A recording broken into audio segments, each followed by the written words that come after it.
उम्मीद करता हूँ कि आप लोग ट्रिग्नोमेट्री के इस वीडियो सेशन को एंजॉय कर रहे होंगे। आज ट्रिग्नोमेट्री का पार्ट 3 है और आज के इस पार्ट में हम लोग जो एक्सरसाइज है आर डी शर्मा, देखिए मैं आर डी शर्मा बुक को प्रेफर करूँगा एक्सरसाइज लगवाने के लिए ही और प्रैक्टिस खत्म होने के बाद फिर हम लोग जो प्रीवियस ईयर में पूछे गए क्वेश्चंस हैं उसको हम लोग सॉल्व करने की कोशिश करेंगे। तो देखिए, but before starting R D Sharma exercise हम लोग कल परसों जो भी सीखा है उसको एक बार क्विकली रिवाइज कर लेते हैं 2 मिनट के अंदर। तो हमने क्या क्या सीखा है पिछले 2 वीडियो में, मैं फिर से बताता हूँ आपको। सबसे पहले तो हमने ये सीखा था कि राइट एंगल ट्राइंगल क्या होता है। तो राइट एंगल ट्राइंगल एक ऐसा ट्राइंगल है जिसके 3 साइड्स 3 एंगल्स, जिसमें से एक angle must be equal to 90 degree होना चाहिए। ठीक है, तो 3 साइड 3 एंगल और एक एंगल आपका 90 डिग्री होता है।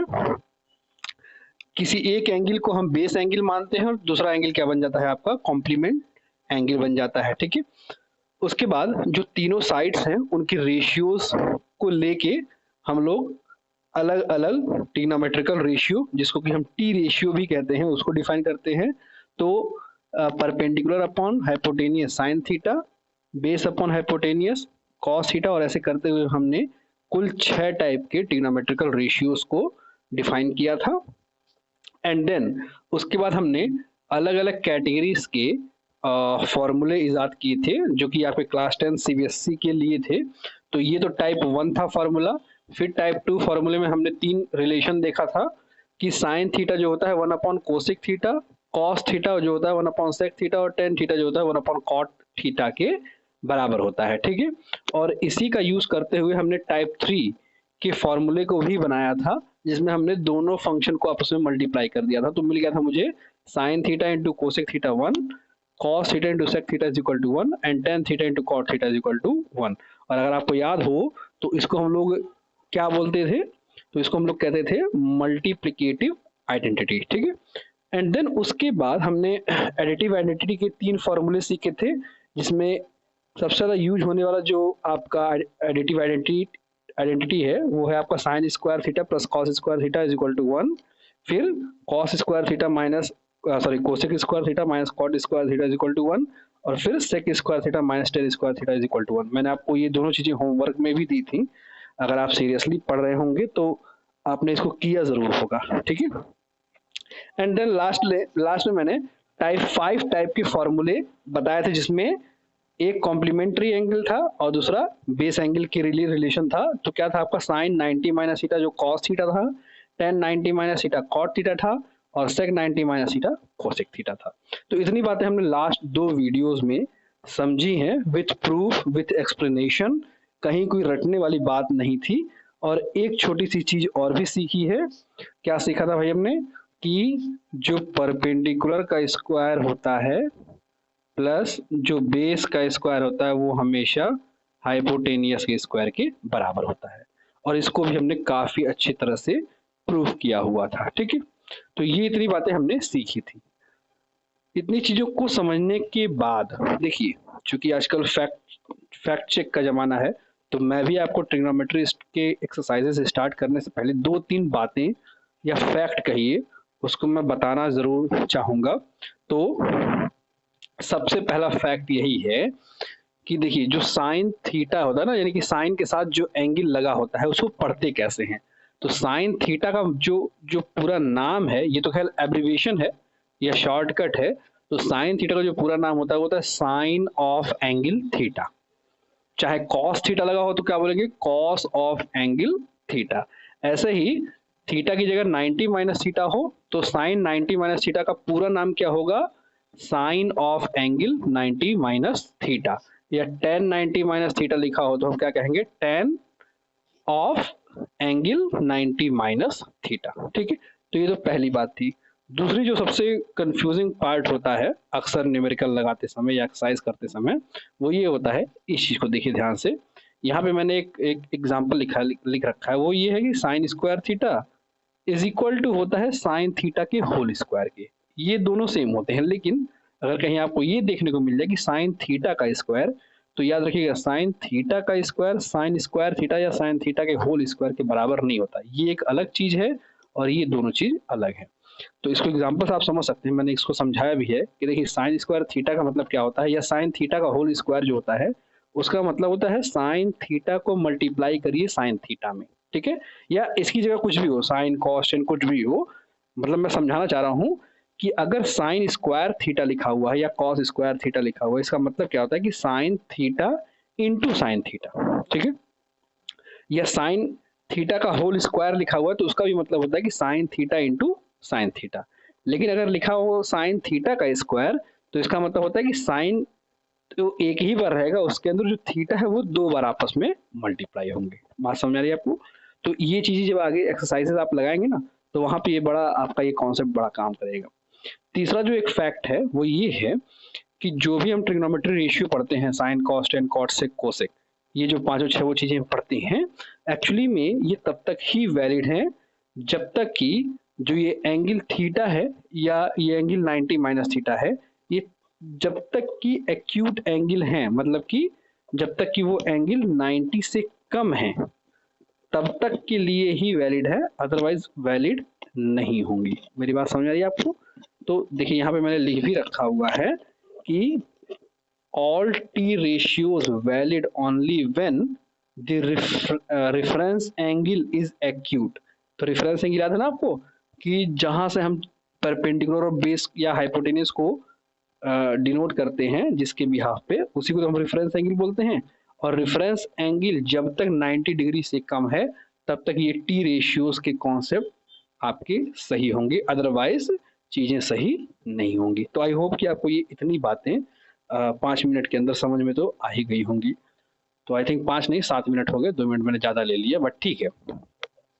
इतनी चीज़ें समझनी आपके लिए बहुत बहुत बहुत ज़रूरी थी, क्योंकि इसमें से बहुत सा कॉन्सेप्ट लोगों को पता ही नहीं होता। अगर आप किसी से नॉर्मली पूछिए कि साइन थीटा का मतलब क्या होता है, तो मुझे नहीं लगता बहुत से लोग बता पाएंगे कि साइन थीटा होता क्या। बस उनको लगता है बस साइन थीटा मतलब पी बाई एच, ये चीज़ नहीं। साइन थीटा का मतलब क्या होता है कि साइन ऑफ एंगल थीटा, ठीक है ना। आई होप कि आपको ये बात समझ में आ रही होगी। तो चलिए अब हम एक्सरसाइजेस पे आते हैं कुछ। अच्छा, इसमें एक चीज और रह जाती है, वो है आपका साइन थीटा या कॉस, यानी कि जो टी रेशियोज हैं sine cos and cot sec cosec, उनके अलग अलग एंगल्स पे अलग अलग वैल्यूज जो होती हैं, जैसे साइन 0 डिग्री की वैल्यू या साइन 30 डिग्री की वैल्यू।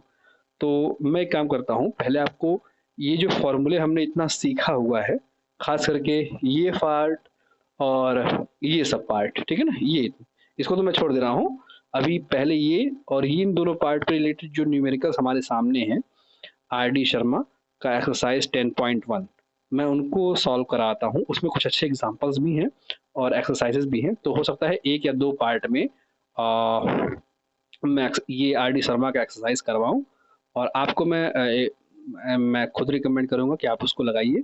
उसमें एनसीईआरटी भी आपका साथ ही साथ कवर हो जाएगा। तो चलिए आते हैं कुछ बेसिक न्यूमेरिकल एंड देन उसके बाद कुछ अच्छे न्यूमेरिकल्स पे भी। चलिए इसको मैं रहने देता हूँ, इसको टच ही नहीं करते हैं, इधर ही सब कुछ अपना काम हम करेंगे, ठीक है। तो मैं उम्मीद करूंगा कि आपको मैं अच्छे से मैथमेटिक्स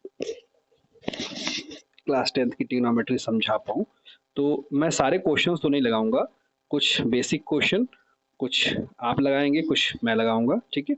तो देखिए एक्सरसाइज 10 है, उसमें जो पहला क्वेश्चन है उसके कुल 12 पार्ट है, मतलब 12 क्वेश्चन है पहले क्वेश्चन में, ठीक है ना। और मैं उसमें से 1-2 लगाता हूँ, बाकी आप लगाइएगा। तो देखिए कह रहा है पहला क्वेश्चन क्या है, क्वेश्चन नंबर 1.1, पहले क्वेश्चन का पहला क्वेश्चन। इसमें क्या कह रहा है कि इफ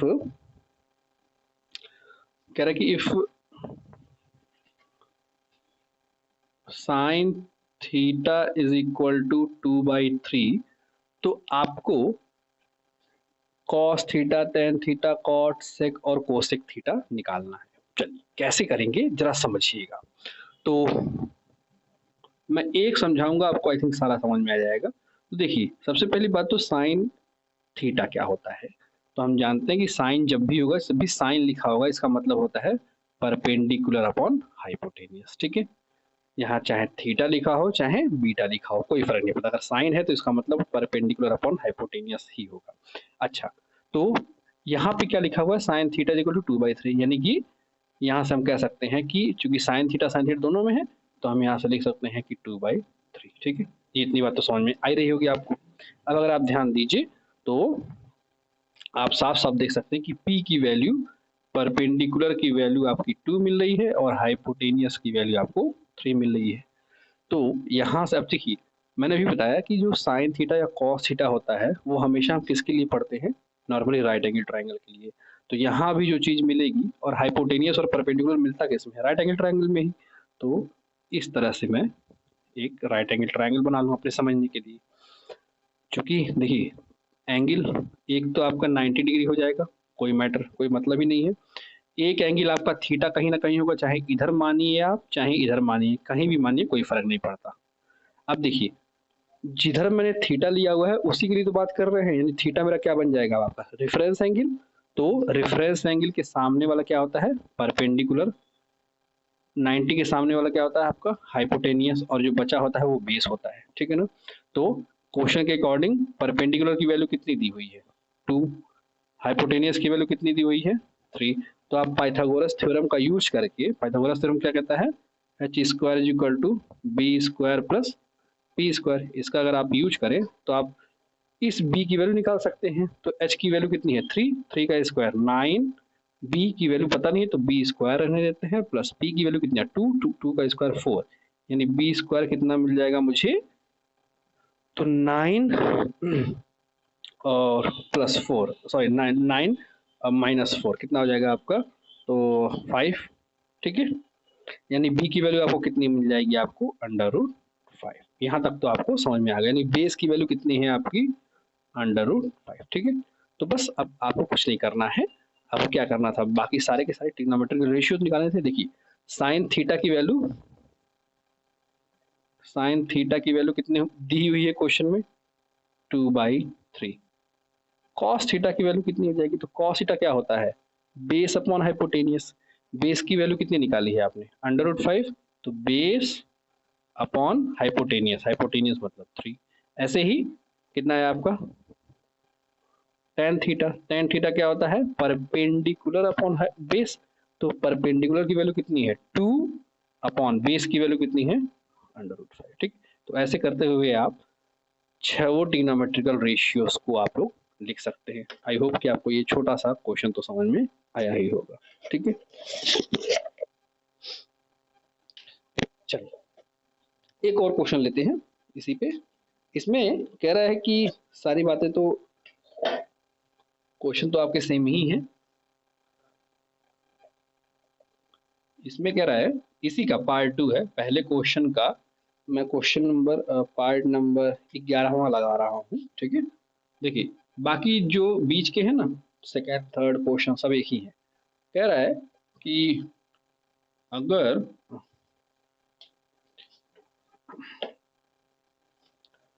अगर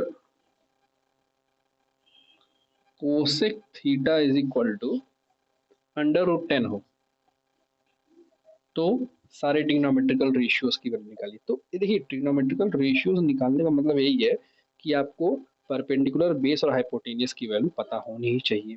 तो हमको पता करना ही पड़ेगा किसी न किसी तरह से। तो देखिए इसमें तो कहीं रेशियो वो तो दिया ही नहीं है, क्योंकि कोसेक थीटा जो होता है वो हाइपोटेनियस अपॉन परपेंडिकुलर होता है। यहाँ पे तो अपॉन में कुछ दिया नहीं है, लेकिन हम बना सकते हैं कैसे, ये। तो अगर आप देखिए ध्यान से, तो यहाँ से आप कह सकते हैं कि देखिए कोसेक थीटा क्या होता है, hypotenuse upon perpendicular, hypotenuse upon perpendicular. तो हाइपोटेनियस की वैल्यू अब राइट एंगल ट्रायंगल बना लीजिए डायरेक्ट, यहाँ थीटा मान लीजिए, ये 90 डिग्री है ही, तो 90 के सामने वाला हाइपोटेनियस जिसकी वैल्यू कितनी दी हुई है, √10। थीटा के सामने वाला परपेंडिकुलर जिसकी वैल्यू कितनी मिल गई, 1।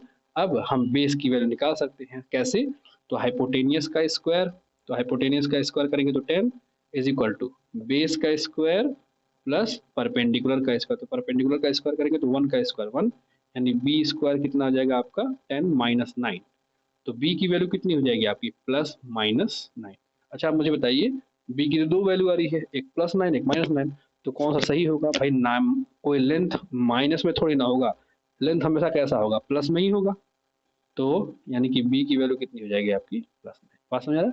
तो बस अब आप यहाँ से सारे ट्रिग्नोमेट्रिकल रेशियो निकाल लीजिए। तो साइन थीटा कितना आ जाएगा? साइन थीटा आ जाएगा परपेंडिकुलर अपन हाइपोटेनियस, तो परपेंडिकुलर मतलब 1/√10। कॉस थीटा कितना हो जाएगा? बेस अपॉन हाइपोटेनियस है 9/√10। ठीक है, ऐसे ही टेन थीटा कितना हो जाएगा आपका? तो परपेंडिकुलर अपॉन बेस, ऐसे ही आप करके वो निकाल सकते हैं। बात समझ रहा है? तो ये पहला पार्ट तो काफी इजी था। चलिए कुछ और क्वेश्चन पे चलते हैं। अब इसमें 12 पार्ट है, आप लगाइएगा, सब लग जाएगा, कहीं कोई समस्या ही नहीं होगी। ठीक है, चलिए एक क्वेश्चन मैं और आपके सामने लगाता हूँ। देखिए अभी इन फॉर्मूलों की जरूरत नहीं पड़ी, अभी इसी से काम चल जा रहा है, बट जैसे जैसे जरूरत पड़ेगी मैं आपको बताऊंगा आगे। तो कह रहा है कि ये क्वेश्चन नंबर 2 है। कह रहा है कि एक ट्रायंगल है, ये क्वेश्चन नंबर 2 है। एक राइट एंगल ट्रायंगल है, ए बी और सी, और ये कह रहा है कि जो एंगल बी है वो 90 डिग्री है। इतनी बात तो क्लियर हो गई। ठीक है, फिर कह रहा है कि अगर ए बी जो है वो 24 सेंटीमीटर हो और बी सी जो हो वो 7 सेंटीमीटर हो, तो आपको क्या निकालना है? जितने भी ट्रिग्नोमेट्रिकल रेशियोज हैं उनकी वैल्यू। बस तो सिंपल सी बात यही मैं अभी बताया हूँ कि हमको जब ट्रिग्नोमेट्रिकल रेशियोज निकालना हो तो हमको क्या क्या मालूम होना चाहिए? बेस, हाइपोटेनियस और परपेंडिकुलर की वैल्यू। तो यहाँ पे आपको अच्छा सॉरी, इस क्वेश्चन में कुछ और ही निकालने के लिए कह रहा है। ठीक है, sorry.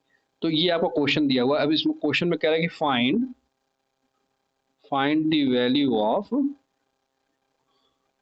Sign A cos A, cos A. ठीक है, ये बीच में मल्टीप्लाई है। अच्छा, इसके दो पार्ट हैं, तो एक पार्ट मैं लगा रहा हूँ, दूसरा पार्ट आप लगाइएगा, सेम एज इट इज है। तो देखिए सबसे पहली बात तो अब यहाँ पे फिगर तो यही दे रखा है, लेकिन इसमें कहीं भी रेफरेंस एंगल बनाया नहीं है। ठीक है, तो रेफरेंस एंगल कौन सा हम लें, ये भी बड़ी बड़ी समस्या हो जाती है। तो रेफरेंस एंगल आप वही लीजिए जो आपके क्वेश्चन में दिया हो। तो देखिए क्वेश्चन में क्या दिया हुआ? साइन के साथ ए लिखा हुआ है, यानी कि एंगल कौन सा है? ए, यानी ए के साथ जो एंगल है वही मेरा रेफरेंस एंगल बनेगा। बस में अब यहाँ थीटा लिखने की जरूरत नहीं है, क्योंकि यहाँ पे पहले ही थीटा की जगह इसने ए मान लिया है, इसको ए एंगल ही मान लिया है। जरूरी नहीं कि आप थीटा ही लिखिए, ये कोई जरूरत नहीं। अगर कुछ नहीं दिया तो आप अपने मन से थीटा लिख सकते हैं, बात अलग है। लेकिन क्वेश्चन में पहले ही कहा कि साइन थीटा नहीं लिखा है, साइन ए लिखा है, यानी कि एंगल ए की ही बात हो रही है। ठीक है, तो अब आप सिंपली निकाल लीजिए। तो आपको साइन ए चाहिए। साइन ए का मतलब, साइन मतलब आ गया तो perpendicular upon hypotenuse into cos A. तो कॉस का मतलब क्या हो जाएगा? Base upon hypotenuse. तो ये हो जाएगा perpendicular upon hypotenuse into base upon hypotenuse. ठीक है ना? तो देखिए ये हो जाएगा P into B upon H square. बात समझ रहे हैं आपको? तो अब आप देखिए, अगर एंगल ए ही हमारा रेफरेंस एंगल है तो हम क्या कर सकते हैं? ए के सामने वाला क्या बन जाएगा? परपेंडिकुलर की वैल्यू तो दी हुई है 90 के सामने वाला हाइपोटेनियस, और जो बचेगा वो कितनी वैल्यू होगी? बी। यानी पी और बी की वैल्यू मुझे पता है, हाइपोटेनियस हम निकाल रहे, तो हाइपोटेनियस कैसे निकाल सकते हैं? तो हाइपोटेनियस निकालने का तरीका है P into B upon H square को हम क्या लिख सकते हैं? देखिए पाइथागोरस थ्योरम के हिसाब से P square plus B square, H की जगह लिख सकते हैं ना जी। तो बस अब वैल्यू आप रख दीजिए। तो पी की वैल्यू कितनी दी है? पी की वैल्यू 7 इंटू 24 अपॉन पी का स्क्वायर यानी 49 इंटू बी का वैल्यू 24, तो 24 का स्क्वायर 5476। पक्का? आप चाहे तो इसको सॉल्व कर लीजिए, या सॉरी ये हम प्रोडक्ट नहीं है, यहाँ पे एडिशन है। आप चाहे तो इसका आंसर निकाल लीजिए, चाहे जैसे निकालिए, कोई फर्क नहीं पड़ता। आप पहले पाइथागोरस थ्योरम लगा के ही एच की वैल्यू निकाल लीजिए, क्या फर्क पड़ता है? घूम फिर के आना भाई। ठीक है, तो आई होप कि आपको इस समझ में आ रहा होगा। चलिए एक और क्वेश्चन पे चलते हैं। क्वेश्चन क्या कह रहा है देखिए। ओके, ये थोड़ा सा अच्छा क्वेश्चन है। ये क्वेश्चन नंबर 3 है। इस क्वेश्चन में कह रहा है कि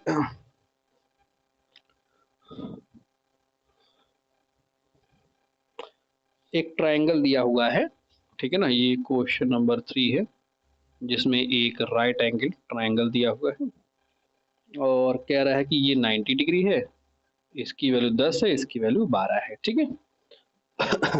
देन कह रहा है find tan p and cot r। अच्छा, तो पहली बात तो कह रहा है find tan p and cot r। अच्छा, तो ओके, तो ये है आपका p q और क्वेश्चन में ये चीज दी हुई है और कह रहा है कि फाइंड करिए tan p की वैल्यू और cot r की वैल्यू। तो सबसे पहले हम tan p निकालते हैं, tan p। तो tan p का मतलब p इस समय रेफरेंस एंगल बना हुआ है, तो रेफरेंस एंगल के सामने, अच्छा tan है तो tan का मतलब क्या होता है, परपेंडिकुलर अपॉन बेस। बड़ा ध्यान समझिएगा। तो एक बार बताइए, जब tan p दिया हुआ तो p से ही तो हम मेजर करेंगे, क्योंकि p हमारा इस समय रेफरेंस एंगल है, तो p के सामने जो ये जो एंगल इसके सामने वाला क्या बन जाएगा, परपेंडिकुलर, यानी p की वैल्यू कितनी है 12, और b कौन सा बन जाएगा, ये वाला। तो b की वैल्यू तो हमको पता नहीं है, तो हम चाहें तो साइड से b की वैल्यू निकाल सकते हैं। कैसे, तो H square is equal to B square plus P square. तो एच की वैल्यू कितनी है, 10 का स्क्वायर यानी 100 is equal to B square plus 12। P की वैल्यू 12 है, तो 12 का स्क्वायर 12, और 12 का स्क्वायर 144, ठीक है ना। आई थिंक मैं कुछ गलत लगा रहा हूँ या सही लगा रहा हूँ, सही लगा रहा हूँ। चलिए, तो यहाँ से पक्का क्वेश्चन में कुछ मिस्टेक है आई थिंक। देखिए, पहली बात तो क्वेश्चन में एक छोटा सा मिस्टेक ये है कि हाइपोटेनियस की वैल्यू कभी भी परपेंडिकुलर से छोटी नहीं हो सकती। तो ये तो क्वेश्चन ही कुछ टेक्निकली गलत है मुझे लग रहा है। अच्छा चलिए, मैं थोड़ा सा आपने कन्विंस के अकॉर्डिंग क्वेश्चन की वैल्यू चेंज कर देता हूँ। लेट्स से मान लीजिए, चलिए इसको मैं 5 कर लेता हूँ, इसको 4 कर लेता हूँ। क्वेश्चन आप देख लीजिएगा बुक में क्या है, तो अगर उसके अकॉर्डिंग ही मैं निकालूँ तो देखिए, तो घूम फिर के मैंने न्यूमेरिकल वैल्यू बस चेंज की है। तो एच की वैल्यू कितनी हो जाएगी 25 इज इक्वल टू बी की वैल्यू पता है, तो बी स्क्वायर प्लस पी की वैल्यू कितना है 4, 4 का स्क्वायर 3, सॉरी 16, ठीक है ना। अब इसको जरा सॉल्व कीजिए तो हो जाएगा आपका B square is equal to 9, यानी बी की वैल्यू कितनी मिल जाएगी 3 प्लस माइनस 3। तो अभी इस बात है, लेंथ जो है वो माइनस तो हो नहीं सकता, यानी कि बी की वैल्यू हमेशा +3 ही होगी, ठीक है। तो बस अब आप वैल्यू रखिए, तो अब तो यहाँ पी की जगह कितना हो जाएगा आपका 4 हो जाएगा, और बी की वैल्यू कितनी हो जाएगी 3, ठीक है। आप समझ रहे मेरी बात। अच्छा,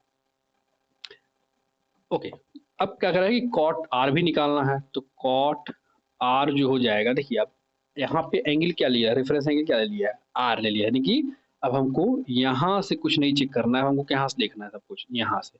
तो अब आप बताइए, कॉट है तो कॉट का मतलब क्या होता है, बेस अपॉन परपेंडिकुलर। तो बेस अपॉन परपेंडिकुलर। अब मुझे बताइए, यहाँ से जब हम देखें तो परपेंडिकुलर कौन सा बन जाएगा, ये वाला ना, यानी पी की जो वैल्यू थी, जो 3 आई हुई थी, वो वैल्यू अब आपकी परपेंडिकुलर बन जाएगी, और बेस कौन सा बन जाएगा, ये वाला। क्योंकि भाई देखिए, एंगल के सामने वाला परपेंडिकुलर, 90 के सामने वाला हाइपोटेनियस, तो जो बचेगा वही तो आपका बेस होगा। यानी इस केस में जो बेस बनेगा, तो जो बेस बनेगा वो 4 हो जाएगा, और जो परपेंडिकुलर बनेगा वो 3 हो जाएगा। समझ में आई बात। तो क्वेश्चन में ये पूछ रहा है कि क्या बताइए कि क्या, इफ प्रूफ कर कह रहा है कि क्या tan r, sorry tan p is equal to tan cot r है या नहीं है। तो अभी सी बात आपको दिख रहा है कि वो नहीं है, ठीक है, कि होना चाहिए बराबर बेस तो है। चलिए मैं इसको सही कर लेता हूँ, ठीक है। तो ये क्वेश्चन जो कह रहा है कि वो आपस में बराबर है, तो बिल्कुल है। तो आई होप कि आपको ये बातें समझ में तो आ ही रही होंगी, ठीक है। चलिए एक और क्वेश्चन पे चलते हैं, क्वेश्चन नंबर आई थिंक ये 5 है। चलिए मैं इसको भी सॉल्व कर देता हूँ फटाफट।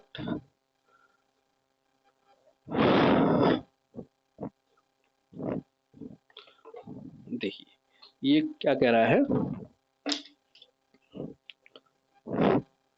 तो ये भैया जी बोल रहे हैं कि 15 cot a is equal to 8 लिखा है कि इफ क्वेश्चन नंबर ये 5 है, कह रहा है if 15 cot a is equal to 8, ठीक है, तब हमको निकालना क्या है, sine a into sec A. समझ में आ रहा होगा आपको। तो यहाँ से सबसे पहले हमको क्या निकालना, अब देखिए साइन चाहिए, साइन का मतलब क्या है, परपेंडिकुलर अपन हाइपोटेनियस से, और सेक है तो सेक का मतलब हाइपोटेनियस अपन बेस है कि हमको परपेंडिकुलर हाइपोटेनियस और बेस की वैल्यू पहले पता करनी होगी। कैसे करेंगे, तो इसी का सहारा लीजिए। देखिए यहाँ से आप लिख सकते हैं कि cot A is equal to 8/15, और कॉट है तो कॉट का मतलब होता है बेस अपॉन परपेंडिकुलर से, यानी कि बेस अपॉन परपेंडिकुलर, ठीक है ना, बात समझ रही है आपको। यानी बेस की वैल्यू 8 है, परपेंडिकुलर 15 है, तो हाइपोटेनियस निकालना बहुत इजी है। तो hypotenuse square equal to base का स्क्वायर यानी कि 64 और परपेंडिकुलर का स्क्वायर यानी कि 225 ऐड करिए, तो 5 और 4 9, 6 और 2 8 और 2, तो ये एच स्क्वायर की वैल्यू कितनी हो जाएगी, तो एच की वैल्यू कितनी हो जाएगी, एच की वैल्यू अभी सी बात है +-17 हो जाएगा। लेंथ कभी भी माइनस नहीं हो सकता, यानी कि ये +17 ही होगा। मैं थोड़ा फास्ट कर रहा हूँ, आपको समझ में तो आ ही रहा होगा आई थिंक, ठीक है। तो बस अब वैल्यू को आप, तो आपको देखिए तीनों वैल्यू मिल गई, परपेंडिकुलर बेस, बेस परपेंडिकुलर और हाइपोटेनियस की। तो साइन थीटा का मतलब क्या होता है, परपेंडिकुलर अपॉन हाइपोटेनियस। तो साइन ए की जगह कितना हो जाएगा, परपेंडिकुलर अपॉन हाइपोटेनियस, परपेंडिकुलर की वैल्यू 15 अपॉन हाइपोटेनियस की वैल्यू 17, गुणे सेक ए है तो सेक का मतलब हाइपोटेनियस अपॉन बेस, तो हाइपोटेनियस का मतलब 17 अपॉन बेस की वैल्यू कितनी मिली है 8, ठीक है। कैंसिल करिए तो कितना आंसर आ जाएगा आपका 15/8, और अगर सिंप्लीफाई करना होगा तो बात अलग है, लेकिन आंसर यही है आपका, ठीक है। चलिए एक और क्वेश्चन,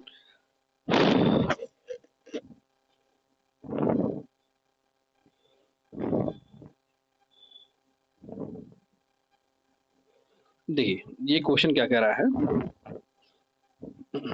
ये क्वेश्चन नंबर आपका है आई थिंक 7 या 8 कुछ करके तो है।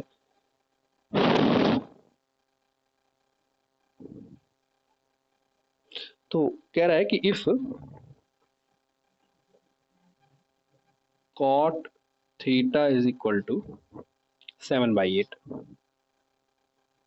तो इसमें दो पार्ट हैं। पहला पार्ट में पूछ रहा है find cot square theta is equal to 7/8। देखिए मैं यहाँ पे क्वेश्चन में तो केवल यही पूछ रहा है, सॉरी क्वेश्चन में तो केवल यही पूछ रहा है कि कॉट स्क्वायर थीटा की वैल्यू बताइए।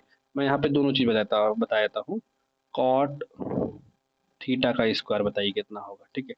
ये दोनों में अंतर क्या है समझिएगा। तो पहली बात तो ये कि कॉट स्क्वायर थीटा का मतलब कि जो भी कॉट थीटा की वैल्यू है उसका स्क्वायर कीजिए। तो कॉट थीटा की वैल्यू कितनी है, 7/8 का होल स्क्वायर। आंसर कितना आ जाएगा आपका 49/8, ठीक है, सॉरी 49/64।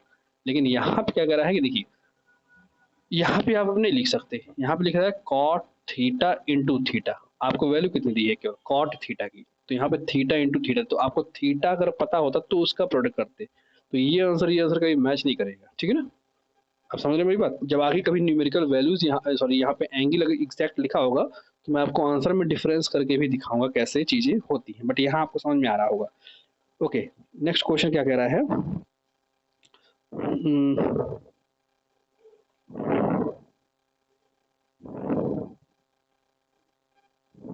चलिए यहाँ पे, अच्छा इसका सेकंड पार्ट भी है, वो भी आपको देखना ही है। तो ओके, सेकंड पार्ट क्या कह रहा है कि if cot theta is equal to this one, then देखिए 1 plus sine theta into 1 minus sine theta upon 1 plus cos theta, और I think 1 minus cos theta होगा शायद, शायद मे बी, मैं एग्जैक्ट क्लियर नहीं हूँ, शायद यही क्वेश्चन है क्या। तो इसमें भी फिलहाल खैर कुछ नहीं करना है आपको, अगर दिया भी है चाहे कुछ भी, तो आप करिए क्या कि आप साइन थीटा की वैल्यू अभी शायद 2 मिनट पहले ही निकाली है या नहीं भी निकाली, छोड़िए, आप साइन थीटा की वैल्यू निकाल सकते हैं। देखिए आपको कॉट थीटा दिया है, कॉट मतलब क्या होता है, बेस अपॉन परपेंडिकुलर, तो बेस अपॉन परपेंडिकुलर दिया है, यानी बेस की वैल्यू परपेंडिकुलर की वैल्यू पता है, साइन चाहिए तो आपको क्या चाहिए, आपको हाइपोटेनियस। तो आपको बेस और परपेंडिकुलर दिया हुआ है, तो पाइथागोरस का यूज करके आप सबसे पहले एच निकालिए। तो एच जब हाइपोटेनियस निकल जाएगा तो आप साइन थीटा की जगह रख सकते हैं वैल्यू सब जगह। फिर कॉस थीटा के लिए क्या चाहिए आपको, बेस अपॉन हाइपोटेनियस, तो वो निकल ही सकता है आपका। ठीक है, बस वैल्यू को प्लेस करिए और सिंपली क्या है, सिंप्लीफाई करिए। जैसे अर्थमेटिक्स क्लास 6 7 में सिंप्लीफिकेशन आपने सीखा होगा ना, बस उसी तरह से आप इसको सिंप्लीफाई करिए and you will get the result. कुछ बहुत ज़्यादा सोचने वाली बात है ही नहीं इसमें। देखिए, ये तो कुछ एक्सरसाइजेस के सवाल थे। मैं कुछ आपको एग्जाम्पल्स भी बताने की कोशिश करूंगा। नेक्स्ट पार्ट में हम लोग आर डी शर्मा के बुक से कम 8-10 क्वेश्चन लगाने की और कोशिश करेंगे, और खास करके जो लेवल 2 क्वेश्चंस हैं एक्सरसाइज 10.1 में, उसको हम अच्छे से सॉल्व करेंगे। ठीक है, सो